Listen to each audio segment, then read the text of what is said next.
रहस्यमयी गर्भ। 60 वर्ष की उर्मिला शहर के बाहरी हिस्से में अपने छोटे से घर में अकेली रहा करती थी। एक रात शहर में बहुत जोर का तूफान आया। जोर जोर से हवाएं और आंधी तूफान के साथ तेज बारिश होने लगी। उन आवाजों को सुनकर कोई भी घबरा जाता, लेकिन उर्मिला घर के सारे खिड़की दरवाजे बंद कर गहरी नींद में सो रही थी। रात के लगभग 12 बजे होंगे कि किसी ने उर्मिला के घर का दरवाजा खटखटाया। दरवाजे के खटखटाने की आवाज सुनकर उर्मिला की नींद खुलती है। आखिर इतनी रात को कौन आया होगा? उर्मिला जाकर दरवाजा खोलती है तो सामने लगभग 26 साल की बेहद सुंदर लड़की को खड़ा देख हैरान रह जाती है।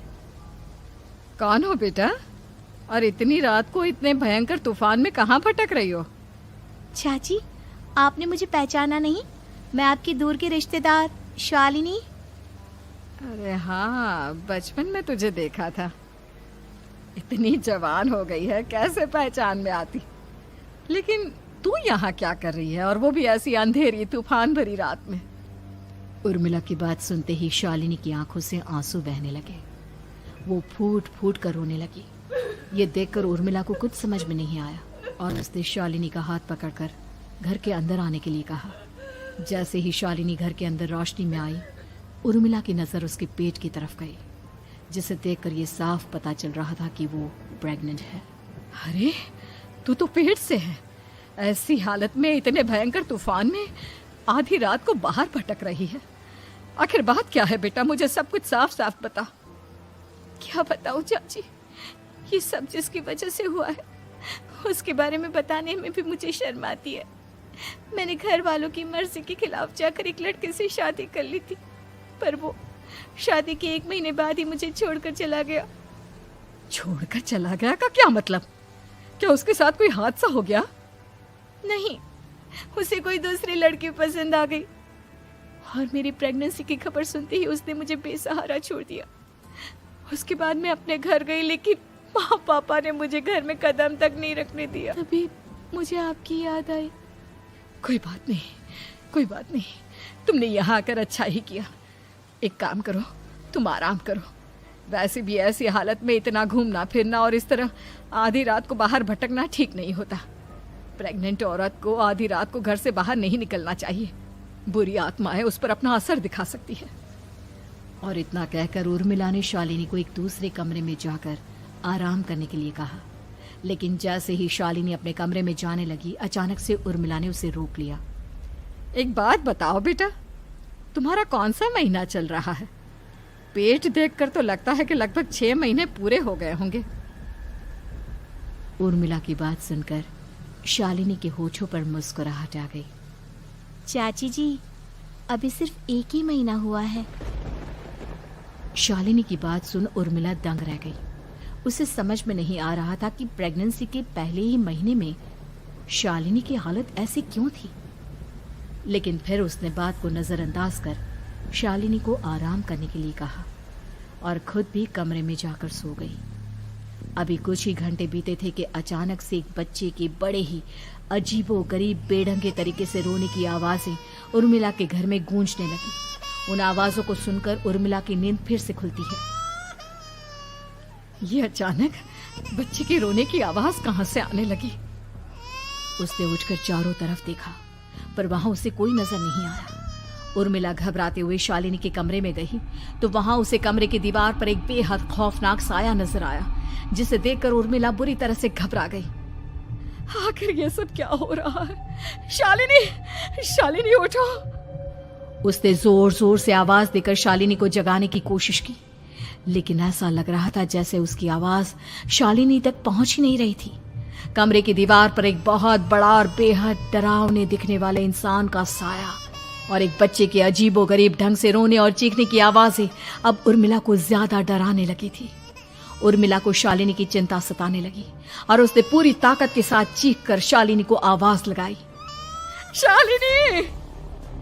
तभी अचानक सब कुछ एकदम पहले जैसा हो जाता है और उर्मिला की आवाज सुनकर शालिनी की नींद खुलती है। क्या हुआ चाची, आप इतनी तेज क्यों चिल्ला रही हैं? अब ठीक तो है ना? अभी अभी मैंने तुम्हारे कमरे में कुछ अजीब सा देखा। तुम ठीक हो ना शालिनी? मुझे यहाँ एक बच्चे के रोने की आवाज़ें आ रही थी। लगता है आपको मेरी कुछ ज़्यादा ही चिंता हो गई है। आपने मेरी प्रेगनेंसी के बारे में कुछ ज़्यादा ही सोच लिया होगा। मैं एकदम ठीक हूँ, आप आराम से सो जाइए। इतना कहकर शालिनी ने उर्मिला को फिर से अपने कमरे में जाने के लिए कहा और खुद भी जाकर सो गई। पर अब उर्मिला की आंखों से नींद गायब हो चुकी थी। अगली सुबह जब शालिनी उठी तो वो सीधा उर्मिला के पास आई। गुड मॉर्निंग चाची। तभी अचानक उर्मिला की नजर शालिनी के पेट पर पड़ती है, जिस पर नीले रंग से एक अजीब सी आकृति नजर आ रही थी।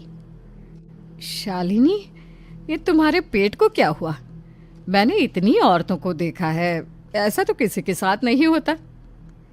शालिनी ने जैसे ही अपने पेट की तरफ देखा तो उसे वहां कुछ भी नजर नहीं आया। चाची कुछ भी तो नहीं है, सब कुछ एकदम नॉर्मल है। आपको क्या अजीब लग रहा है? इससे पहले कि उर्मिला उसके सवाल का कोई जवाब देती, अचानक से शालिनी के पेट में जोर जोर से दर्द होने लगा। वो बुरी तरह दर्द से तड़पने लगी। चाची, चाची। ये सब देखकर उर्मिला बहुत घबरा गई। उसने धीरे धीरे शालिनी के पेट को सहलाना शुरू किया, लेकिन शालिनी का दर्द कम नहीं हुआ। उर्मिला जाकर रसोई से पानी का गिलास लेकर आई और शालिनी को पानी पिलाने की कोशिश करने लगी। ले बेटा, पानी पी ले, तुझे आराम मिलेगा। ले ले। नहीं चाची, मुझे बहुत तेज दर्द हो रहा है। अरे थोड़ा पी ले बेटा। जैसे ही उर्मिला ने शालिनी को पानी पिलाया, उसने देखा कि गिलास में बचा पानी का रंग नीला पड़ गया और शालिनी की आंखें अजीब हो गई। उसके पेट पर बच्चे का एक डरावना चेहरा नजर आने लगा। ये सब देखकर उर्मिला की डर से हालत खराब होने लगी, पर तभी शालिनी का दर्द ठीक हो गया। बेटी, अभी तुम्हारा दर्द ठीक है तो ऐसा करो, तुम थोड़ी देर आराम कर लो। शालिनी को आराम करने के लिए कहकर उर्मिला तेज कदमों से चलकर घर से बाहर निकल जाती है और पास ही रहने वाली एक औरत कालिंदी के पास पहुंचती है। अरे उर्मिला बहन, बड़े दिनों बाद दिखाई दी, क्या हुआ? बहुत घबराई हुई सी लग रही हो, सब ठीक तो है ना?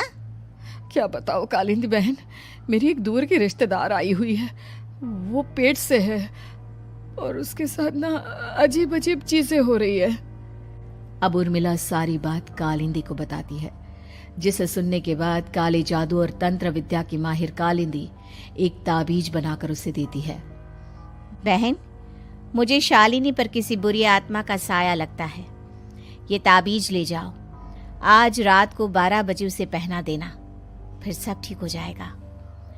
उर्मिला ताबीज लेकर घर वापस आती है और अब आधी रात के होने का इंतजार करने लगती है। जैसे ही आधी रात होती है, वो नींद में सोई शालिनी को ताबीज पहना शांति से अपने कमरे में आकर अपने पलंग पर लेट जाती है। अब सब ठीक हो जाएगा, ये सोचकर उर्मिला शांति की एक सांस ही लेती है कि तभी अचानक उसकी आंखों के सामने कुछ ऐसा आता है जिसे देखकर उर्मिला डर से चीखने लगती है। तुम कौन हो? कौन हो तुम? जाओ यहाँ से, जाओ जाओ यहाँ से। तभी उर्मिला की एक जोरदार दर्द भरी डरावनी चीख वहां पर गूंज गई।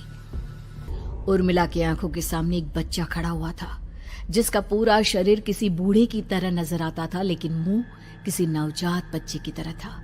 उसकी आंखें गुस्से से लाल थी और वो घूर घूर कर उर्मिला की तरफ देखा जा रहा था।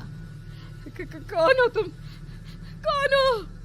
उर्मिला के चीखते ही वो बच्चा जोर जोर से रोने लगा। घबराकर उर्मिला ने अपने हाथों को अपने कानों पर रख लिया। उसकी समझ में नहीं आ रहा है कि आखिर ये सब उसके साथ क्या हो रहा है। कौन हो तुम? कौन हो? क्या चाहते हो मुझसे? जाओ जाओ यहाँ से, आखिर तुम हो कौन? तभी अचानक से उर्मिला के पूरे घर में लाल रंग की रोशनी फैल गई। वो बच्चा धीरे धीरे कदमों से चलता हुआ उर्मिला की तरफ बढ़ने लगा। किसी नवजात पैदा हुए बच्चे के जैसे उसके रोने की आवाज अब उर्मिला के कानों में गूंज रही थी। लेकिन कुछ ही सेकंड में वो चुप हो गया और उसने बेहद खतरनाक आवाज में उर्मिला के सवाल का जवाब दिया। मैं वो हूँ जो अब तक पैदा नहीं हुआ, लेकिन जब मैं पैदा हो जाऊंगा तो वो होगा जो अब तक कभी नहीं हुआ। ये क्या कहना चाहते हो तुम? ऐसा क्या हुआ जो अब तक नहीं हुआ? तबाही होगी, तबाही। सब कुछ खत्म हो जाएगा और ये जो लड़की मुझे जन्म देने वाली है, मैं उसका खून पी जाऊंगा, सारा खून। उस बच्चे की बात सुनते ही उर्मिला बुरी तरह घबरा गई। उसका एक बुजुर्ग आदमी जैसा शरीर, एक नवजात बच्चे जैसा चेहरा, ये दोनों ही बातें उर्मिला की समझ से बाहर थी। तभी वो बच्चा अचानक गायब हो गया। घर का माहौल फिर से पहले जैसा हो गया। लाल रंग की रोशनी भी अब गायब हो चुकी थी। उर्मिला दौड़कर शालिनी के कमरे में पहुंची, जहां वो गहरी नींद में सोई हुई थी, पर उसके गले का ताबीज गायब हो चुका था। उठो उठो शालिनी, उठो बेटा, मुझे तुमसे जरूरी बात करनी है। अरे चाची क्या हुआ? इतनी रात को आप परेशान क्यों कर रही हैं? सब ठीक है ना? अभी जब तुम सो रही थी ना, तो मैंने तुम्हारे गले में एक ताबीज पहनाया था। कहाँ गया बेटा, बताओ मुझे। शालिनी ने चारों तरफ अपनी नजरें घुमाकर देखा, लेकिन वहां पर कोई ताबीज नहीं था। वह हैरानी से उर्मिला के चेहरे की तरफ देखने लगी। उसे समझ में नहीं आ रहा था कि आखिर उर्मिला किस ताबीज के बारे में बात कर रही थी। नहीं चाची, यहाँ कोई ताबीज नहीं है। लगता है आपने कोई बुरा सपना देखा है। मैंने कोई बुरा सपना नहीं देखा। खैर छोड़ो, तुम अब सो जाओ, कल सुबह बात करते हैं। डर और घबराहट की वजह से उर्मिला की आंखों से नींद तो जैसे बिल्कुल गायब हो गई थी। अगली सुबह उर्मिला बिना कोई देर किए गांव के बाहर एक छोटी सी झोपड़ी में रहने वाले बूढ़े पंडित के पास पहुंची। पंडित जी, मेरी मदद कीजिए। अरे आओ आओ उर्मिला, क्या हुआ? सब ठीक तो है ना? क्या बताओ पंडित जी, बहुत बड़ी मुसीबत है। मेरी दूर की एक रिश्तेदार लड़की पेट से है और उसके साथ बहुत डरावनी चीजें हो रही है। कल रात को तो एक अजीब सा दिखने वाला बच्चा मेरी आंखों के सामने आकर खड़ा हो गया था। ये तुम क्या कह रही हो? मुझे साफ साफ बताओ कि आखिर तुमने क्या देखा? उर्मिला ने अपने साथ हुई बीती रात की पूरी घटना पंडित जी को बताई, जिसे सुन पंडित जी के माथे पर चिंता की लकीरें उभर आई। अनर्थ होने वाला है, अनर्थ। बरसों पहले भी उस हैवान ने एक लड़की के पेट से जन्म लिया था और उसके बाद उस शहर को पूरी तरह से तबाह कर दिया। कैसी विपदा पंडित जी, कैसी बात कर रहे हैं आप? बताइए मुझे, और इसका उपाय क्या है? इसका उपाय तो है, लेकिन बहुत कठिन है। हो सकता है कि उस उपाय को करने के दौरान तुम्हारी जान भी चली जाए। मुझे मेरी जान की कोई परवाह नहीं, पर आप जिस तबाही के बारे में बात कर रहे हैं, बस वो नहीं होनी चाहिए। लाखों लोगों की जान बचाने के लिए मैं कुछ भी करूंगी। तो ठीक है, मेरी बात ध्यान से सुनो। बरसों पहले एक भयानक तांत्रिक ने अपनी तंत्र क्रिया के जरिए एक मासूम लड़की के साथ रिश्ता बनाकर उसके पेट से जन्म लिया था। इस तरह से वो अपने जैसे लोगों की संख्या इस दुनिया में बढ़ाना चाहता था। आपके कहने का मतलब है कि शालिनी के पेट से भी उस शैतान को जन्म लेना है, इसलिए उसने उसके साथ ये सब किया है। ठीक पहचाना तुमने। अब मैं तुम्हें एक ऐसा सिंदूर दूंगा जिसे तुम्हें ले जाकर उस लड़की के पेट पर लगाना होगा। क्या ऐसा करने से सब कुछ ठीक हो जाएगा? नहीं उर्मिला, ये सब इतना आसान नहीं। उस लड़की के पेट पर सिंदूर लगाने के बाद तुम्हें उसका पेट काटकर उस हैवान को बाहर निकालना होगा। नहीं पंडित जी, मैं ये सब नहीं कर सकती। मैं भला एक जिंदा लड़की के पेट को अपने हाथों से कैसे काट सकती हूँ?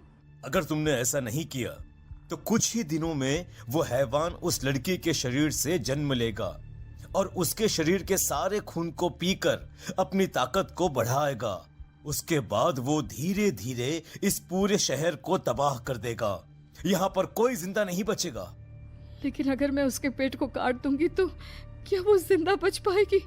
अगर शालिनी को कुछ हो गया तो, अगर उसकी मृत्यु हो गई तो? ऐसा कुछ नहीं होगा उर्मिला, तुम्हें अपने मन को पक्का करके ये काम करना ही होगा। सिंदूर लेने के बाद उर्मिला झोपड़ी से बाहर निकलने ही वाली थी कि तभी पंडित जी ने उसे पीछे से आवाज देकर रोका। उर्मिला, उस लड़की का पेट काटकर हैवान को बाहर निकालना ही काफी नहीं होगा। तुम्हें ध्यान रखना होगा कि ये सब करते हुए उस बच्चे का जो आधा बूढ़े का शरीर है उस पर सिंदूर की एक बूंद भी ना लगने पाए, क्योंकि अगर ऐसा हुआ तो वो तुम्हें और बाकी सबको कच्चा खा जाएगा। पंडित जी की बात सुन उर्मिला की आंखें फटी रह गई और उसके शरीर में डर की लहर दौड़ गई। फिर भी उसने हिम्मत की। ठीक है पंडित जी, मैं पूरी कोशिश करूंगी कि मैं उस हैवान को वहीं के वहीं खत्म कर पाऊं। इसके बाद उर्मिला तेज कदमों के साथ घर वापस आती है। दिन बीतता है, रात का अंधेरा छाने लगता है। शालिनी खाना खाकर सोने चली जाती है और उर्मिला लगातार उसके गहरी नींद में सो जाने का इंतजार करने लगती है। जिसके बाद उर्मिला दबे कदमों से शालिनी के कमरे में पहुंच गई। मुझे ये करना ही होगा। अब उर्मिला ने धीरे धीरे शालिनी के पेट पर पंडित जी का दिया सिंदूर लगाना शुरू किया। उर्मिला के हाथ बुरी तरह से कांप रहे थे। उसके एक हाथ में चाकू था जिससे वो पेट काटने वाली थी। उर्मिला ने एक नज़र शालिनी के चेहरे की तरफ देखा और फिर डरते हुए उसके पेट पर चाकू चलाना शुरू किया। कमाल है, मैं इसका पेट काट रही हूँ और ये आराम से सो रही है। इसे दर्द नहीं हो रहा क्या? तभी अचानक उर्मिला के कानों में बच्चे की रोने की आवाज सुनाई देने लगी। उसने घबराकर चारों तरफ देखा पर वहां पर कोई नहीं था। बस रोने की आवाज लगातार आ रही थी। उर्मिला बिना रुके लगातार शालिनी के पेट को काटती रही।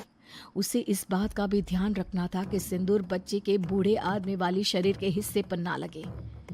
कुछ ही देर में वो हैवानी बच्चा उर्मिला के हाथों में था। उसने बड़ी ही सावधानी से उस बच्चे को बाहर निकाला और पंडित जी के कहे अनुसार उसे घर से दूर जलाने के लिए ले गई। पर तभी उसके सामने वही बूढ़े शरीर और बच्चे के चेहरे वाला बच्चा आ गया। अपनी गोद में और सामने भी बच्चे को देखकर उर्मिला हैरान रह गई। मुझे मारोगी? मुझे इतनी हिम्मत कैसे आ गई तुम्हारी? तुम पैदा नहीं हुए हो और मुझे पता है जब तक तुम्हारा जन्म नहीं हो जाता तो मुझे कुछ नहीं कर सकते। इतना बोलते ही उर्मिला तुरंत उस बच्चे को घास के ढेर पर फेंक कर उसमें आग लगा देती है। जिसके तुरंत बाद वो बूढ़े आदमी के शरीर और बच्चे के चेहरे वाला अजीब तांत्रिक का भूत भी वहां से गायब हो जाता है। कुछ देर बाद उर्मिला घर पहुंचती है तो वो ये देखकर हैरान रह जाती है कि शालिनी का पेट अपने आप जुड़ चुका था। शुक्र है भगवान का और उन पंडित जी का, अब सब ठीक हो जाएगा। सुबह शालिनी सोकर उठती है तो अपना पेट देख बुरी तरह घबरा जाती है। चाची, चाची ये सब क्या हो गया? मेरा पेट अचानक कम कैसे हो गया? मेरा बच्चा कहाँ गया चाची? बेटी, वो बच्चा नहीं, एक खतरनाक तांत्रिक था जो तुम्हारे कोख से जन्म लेकर सबको मार देना चाहता था। वो पैदा होते ही तुम्हारी जान भी ले लेता, इसलिए मैंने पंडित जी के बताए उपाय से उसका खात्मा कर दिया है। अब सब ठीक है। शालिनी को उर्मिला की बात समझ में नहीं आती। जिसके बाद शालिनी को पूरी बात उर्मिला आराम से समझाती है।